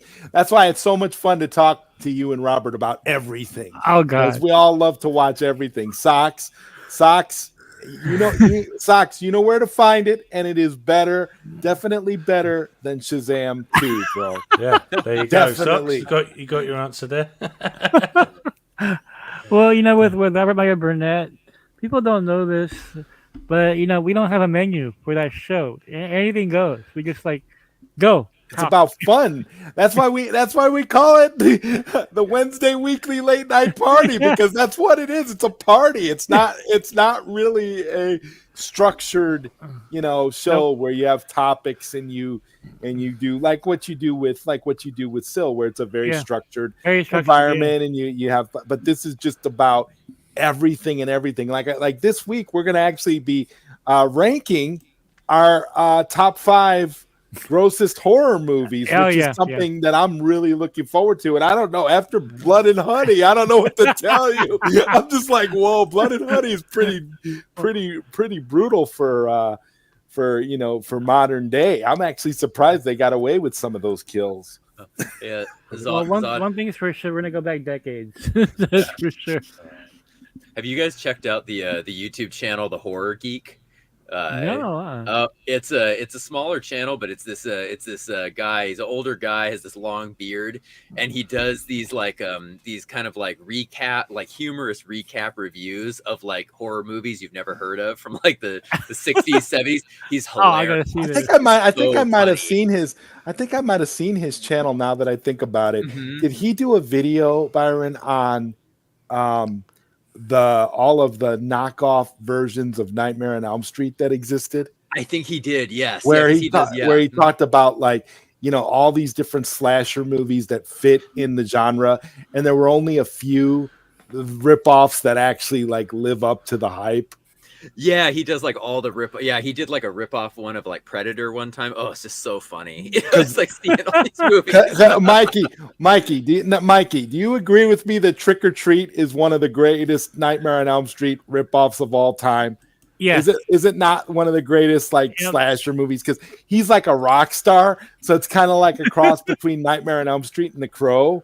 And you have, dude, and that came out. I think that came out in '86, if I'm not mistaken. See, I miss those kind of horror films, just independent horror films, or just knockoffs of something else. One of my favorite horror films was a film called House. Three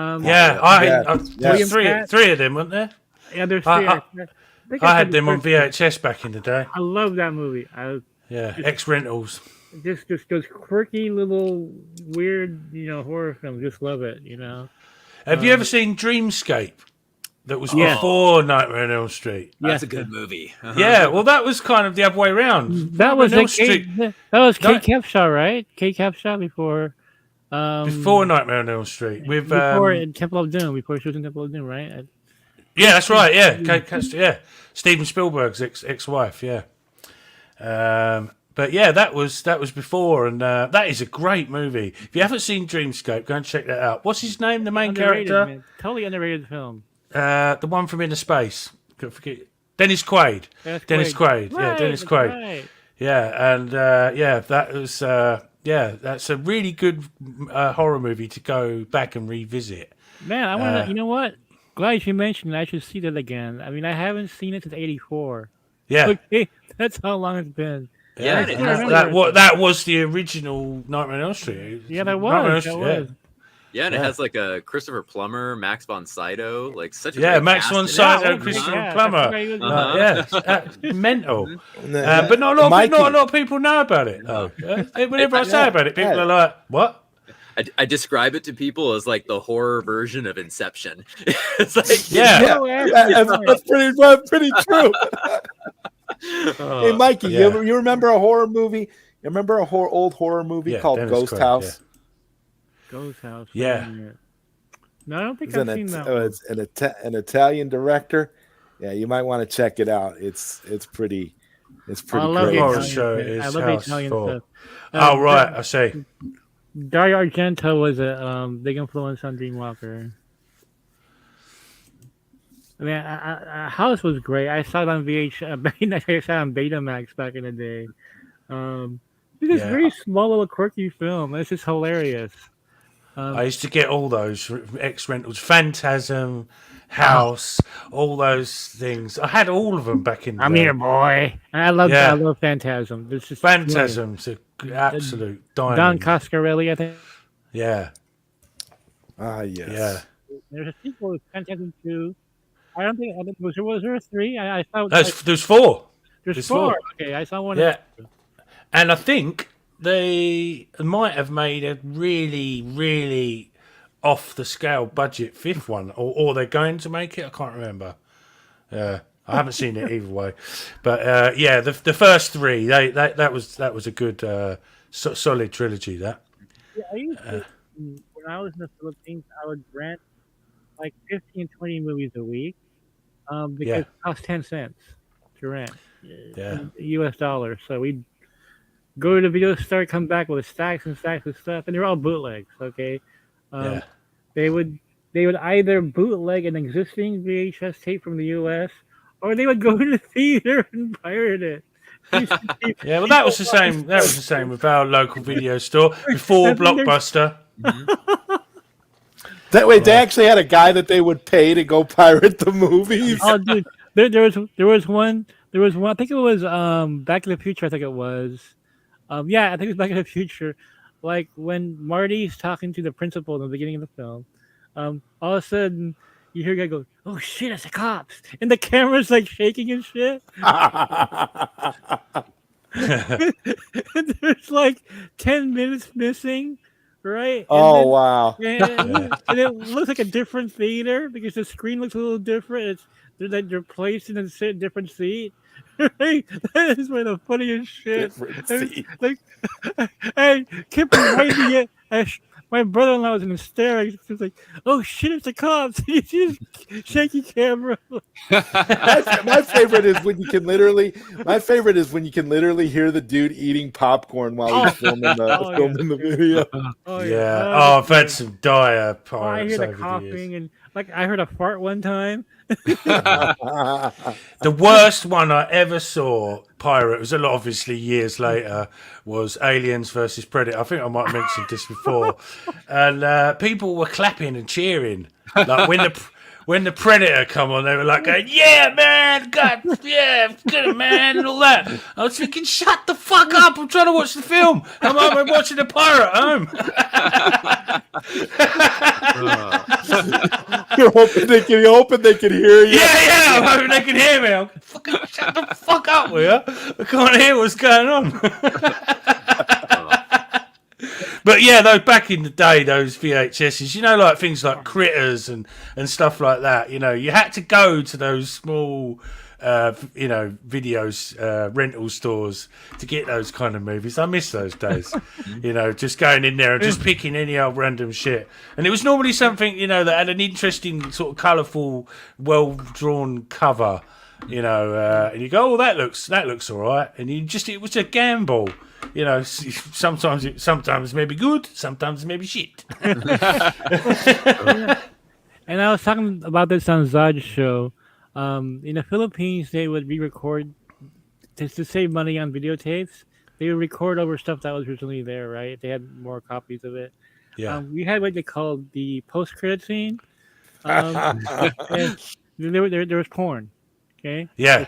There's porn. Yeah, you can the most innocent film. And if you keep it playing, you get to the end, you're going to see something that you don't want your family to see, right? So, so this whole thing about the MCU and sitting after the credits, I'm used to sitting after the credits. Okay, we used to do that. So I discovered this when I rented the Breakfast Club for the 25th time. So I wanted my cousins to see the film. So our neighbors borrowed the tape, and he came back and says, "Dude, watch, keep watching it after the credits." I'm like, "What's after the credits?" Keep watching, man. Like, okay. And so I told Yeah. my Yeah, told I my thought there girl was 5. cousin, Yeah. oh yeah, Grant had I told my girl cousin, hey, apparently there's something at the end of the film. He goes, well, what is that? Because I think it's porn. He goes, oh yeah, go watch it. Go watch it. Like, okay. So we watched it. Um, all of a sudden it comes on, she's big schlong already, man. Like, so, whoop, you whip it out, right? And so, like, it's a Swedish erotica. If you guys know what that is, the most graphic stuff you can find back Yeah. in the day. I mean, it was really explicit, and she was like, "Oh my god, what are you watching? Like, you wanted to see this?" You know? I know. Growing up, well, for me anyway, like a little bit older, but growing up in the 80s with the VHS thing and things like that, it was just craziness. You couldn't escape it. I mean, no, and there was an incident with because we had a friend that is similar to what you were saying that could get the dodgy movies, but he got a copy of RoboCop 3 2 years before it came out in Britain. So we was all going, we've seen RoboCop 3, and everyone was going, what? There's no such thing.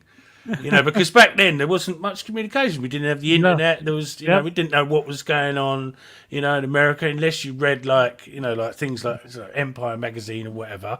Whatever was out at the time. You didn't really know what was going on in the movies thing unless you saw an advert for it on TV. But yeah, 2 years before it was terrible. RoboCop 3 is a terrible movie, but we got to see it 2 years before it came out. Well, I saw in Britain. Supergirl in the theater in spring '84. It didn't come out in America until Christmas '84. And I remember I saw the poster for this. Can't be real. It's not, because I knew it was coming out at Christmas. Like, oh my god! So apparently, Supergirl was released in the Philippines and Australia before it came out in the I think it came out in the UK already too. They went to the foreign markets first before it came out over here. So I already seen it.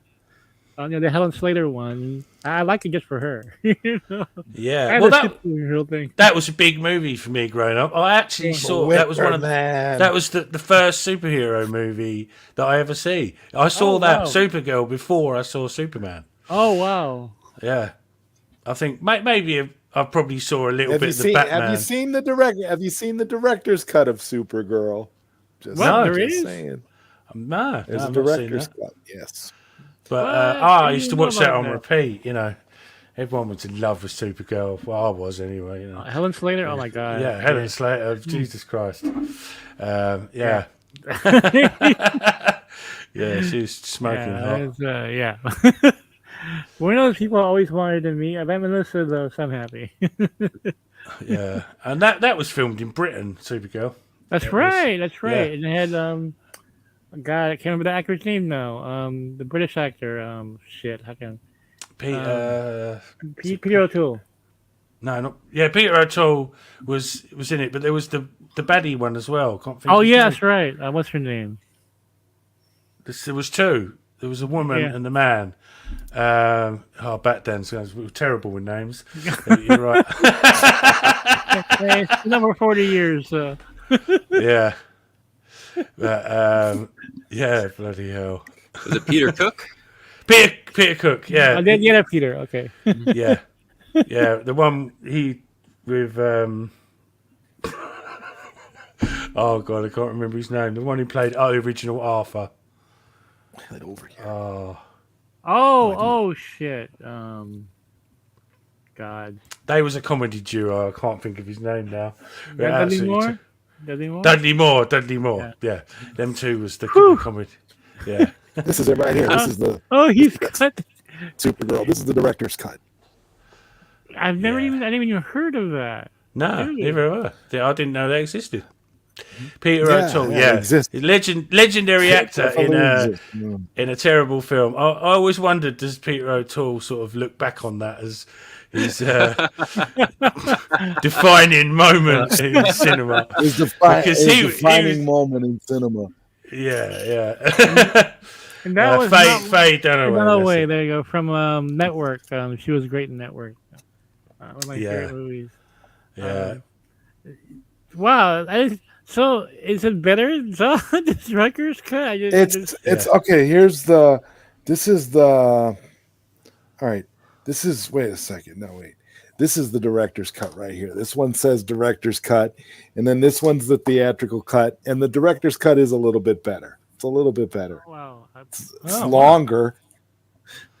I'm gonna have to check that out. Yeah, later, yeah, you're gonna have to check it out. Director's cut. Yeah, it exists. I mean, I was actually surprised when it got released because I think it was around the time that they released the Richard Donner cut in 2006 when they released the Richard Donner cut of Superman 2. Finally, when we finally got that, but I think they did this as like a cash-in thing, and they kind of released it at the same time that they released the deluxe edition of the theatrical version. So back in those days, they weren't scared of releasing director's cut. No, they would release if they thought they could make a couple extra pennies by releasing a director's cut. They would do it. It's not a big deal, you know.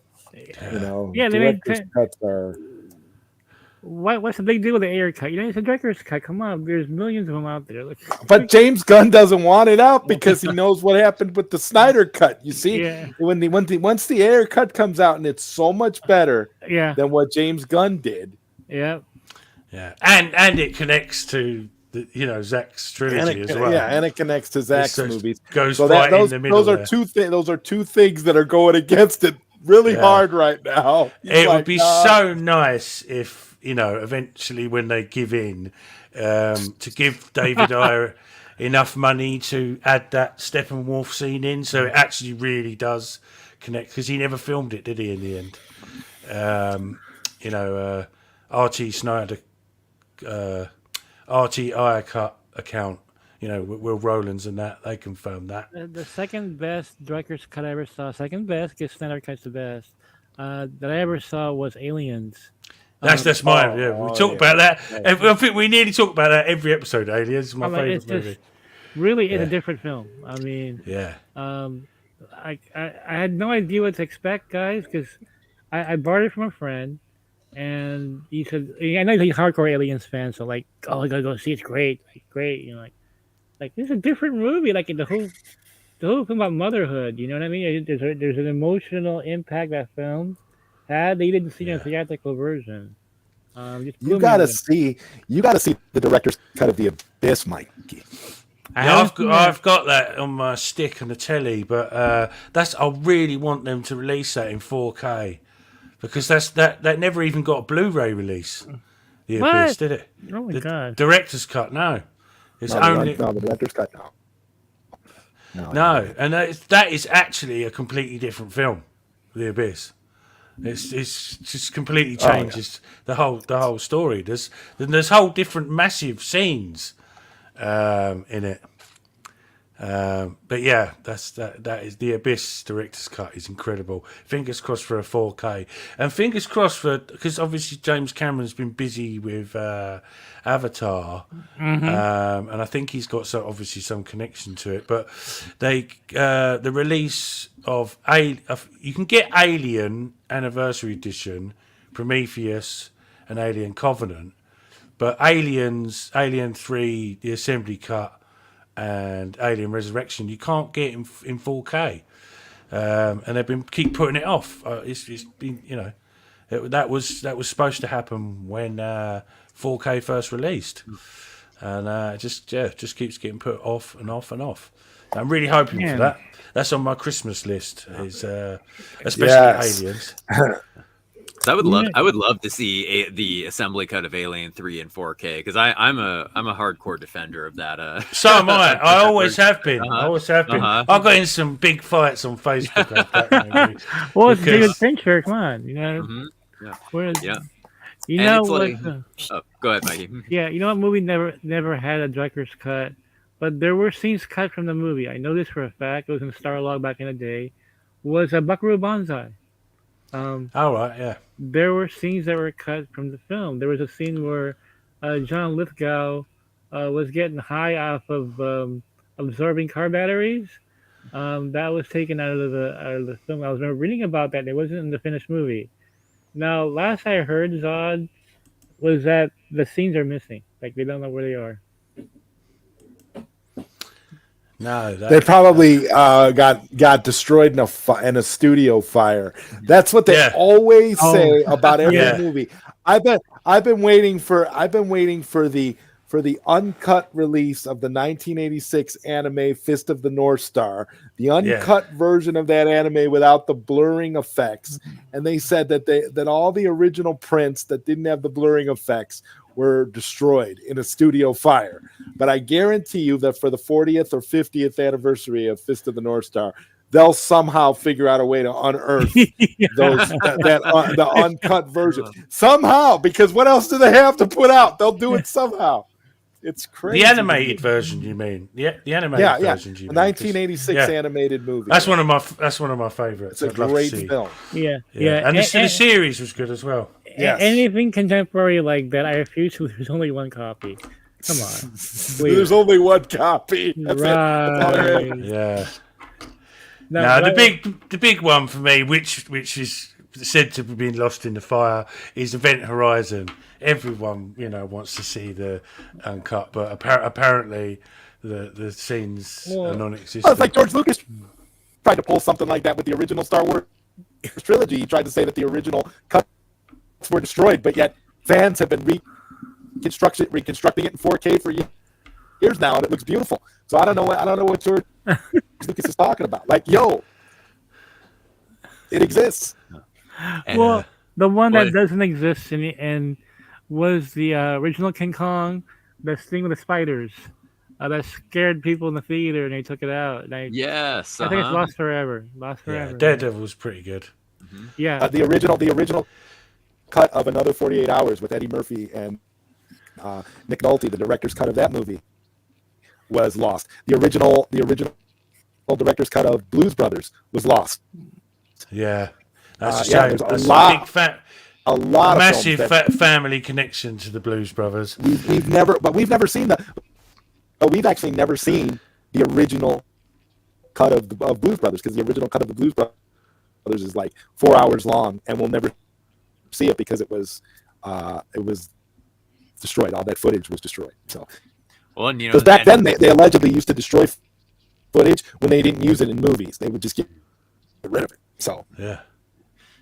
Well, and there's the other one, of course, a lot of the third act from Rise of Skywalker is like missing. There was a friend of mine. Oh yeah, there's like 7 other cuts of that movie, isn't there? Yeah. Oh yeah, with like 9 or 12 different endings, and like most of the third act was reshot. And there's a friend of mine who had a friend who worked on the production of that, and he said there was so much that was cut and missing dealing with the Emperor. He said there was so much dialogue and so many scenes with him that were cut, and there's definitely multiple cuts of that, and as terrible as the movie was, I actually would love to see some kind of director's cut. Yeah, curious to see that. Yeah, Batman for about a week there was a trend on social media for release the J.J. Abrams cut of Rise of Skywalker, because apparently the cut that was released in theaters was not J.J. Abrams' cut. It was the one that Kathleen Kennedy chose. So allegedly there's a J.J. Abrams cut that's actually better, obviously, because he consulted with George Lucas, and George Lucas allegedly secretly came in and they did a different ending based on what George Lucas wanted for the Rise of Skywalker. And apparently they did a test screening with it and everything, and it went well. It was the best test screening of all Rise of Skywalker, but they still used the version that Kathleen Kennedy wanted. So Neo saying I waited for the director's cut of Event Horizon. I asked Paul Wes Anderson about it during FangoraCon when he was promoting the first Resident Evil. Unfortunately, the film was destroyed. I've heard that, and it seems to be true. Somebody's got a bootleg of that somewhere. Somebody does. They'll figure it out. Just like that Fantastic Four movie, Roger Corman, my favorite Fantastic Four movie of all time. That movie is looking pretty good. There's actually somebody out there online now on YouTube who did like a full HD restoration from the existing elements and actually made a really good looking version of that movie, which is fantastic. BVS Ultimate Edition is, well, it's Ultimate. It says it in the title. Yeah. Guys, I have to get going, but I don't want to cut the show early. But Zod, David, I have to talk to you guys in private after the show. Yeah. If we can bring in Bad Dan, Neo 7 can bring them in. We got to have a little private chat about something I can't talk about. With only you guys I can talk about. So we should end the show. You should end the show, Savage. I figured, hey, I'm here. Might as well, I don't want to cut the show early if you're planning on, but I do have to go. So this is the only time. Yeah. No, we'll do that. We'll wrap it up here. And what we got? You, Mikey, and Zod. You're obviously both. I'm doing that wrong with the camera. I always do that. Yeah. You've got your throw a line to Socks, Neo 7s, and Bad Dan. I want to get you guys in the after party here. Right. I'll. Yeah, you heard your name, Bad Dan. Yeah, you got to hear this. I can't say it publicly, so. Yeah. Right. I'll get that up, and you can. What you got going on, Byron? Yeah. So basically, I just still running my my podcast Under the Lens with Byron Lafayette. Have some exciting interviews coming up and some cool episodes. Awesome. And also been working on a book actually for that one cult classic TV show Jericho that was on CBS. Isn't that the one where they sent peanuts to the studio? Yes. Exactly.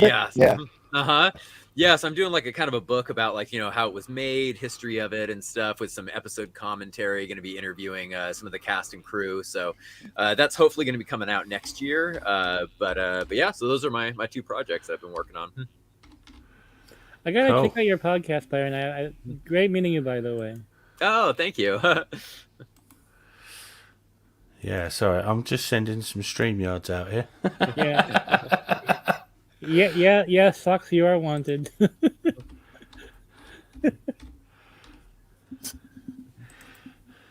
Yeah. I figure, you know what? I'm gonna be here, might as well. I'm glad seeing you guys here. Like, okay. Actually, do you know what? It's easier if I just put it in the arc. There you go. Put it in the arc, and there you go. You guys check the arc, Neo 7 Socks. Yeah. Right. Anyway, so we'll wrap it up here. Yeah. I'll be back with Zod in a couple of weeks, and in between then, Mikey, you've got loads going on, loads of channels. There's too many to name. Just type in Mikey Sutton, and about 500 things will come up. You'll find me. And this is Zod's got the show with you and Robert Mayer Burnett, which is a personal favourite of mine. Always love to see that. That's on super late for me. It's like 7 a.m. in the morning, but I always try to make it. Anyway, right, I'm gonna wrap it up there. We're nearly 2 hours anyway. I'm the motherfucking Batman. Good night, everyone. Batman out. See you later.